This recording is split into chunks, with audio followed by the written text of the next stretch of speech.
సన్నమా వైష్ణవ మీద దాడి సమంజసమా చెప్పండి.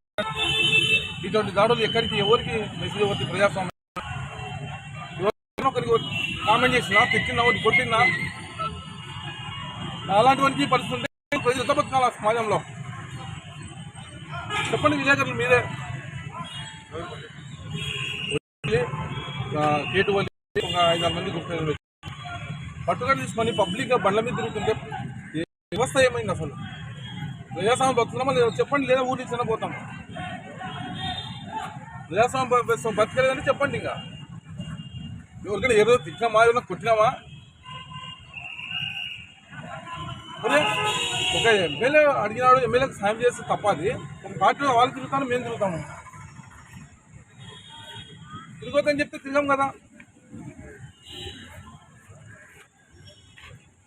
ఆల్రెడీ వాట్సాప్లో రాత్రి 11:00 మెసేజ్లు వచ్చినాయి, కొడతాం, లంచగొడక బయటికి కొడతాం, చంపుతామని. రాత్రి 11:00 ఫోన్లు, వాట్సాప్ కూడా నేను అక్కడ అన్ని స్క్రీన్ షాట్ తీసుకో, డిలీట్ చేసి స్క్రీన్ షాట్ కూడా తీసి పెట్టాం. అన్నీ ఉన్నాయి అక్కడ ప్రూఫ్. ఈరోజు కొడతాం. ఇట్లే ఉంటే ప్రయాసం కూడా బతకలేదు, కష్టమే. ఇంకా రాజరికమా నేను మనం ఏమన్నా దౌర్జన్యం చేసి ఏమన్నా కేసు ఏమన్నా ఒక సివిల్కి అని క్రిమినల్కి ఒక్కటి ఉంటే నమ్మి చూడండి. ఎక్కడన్నా ఎప్పుడన్నా ఎవరైనా ఒక మాట అన్నామా? 10 మంది సాయం చేస్తుండ్రు, భక్తుంటే మా మీద దాడి చేస్తే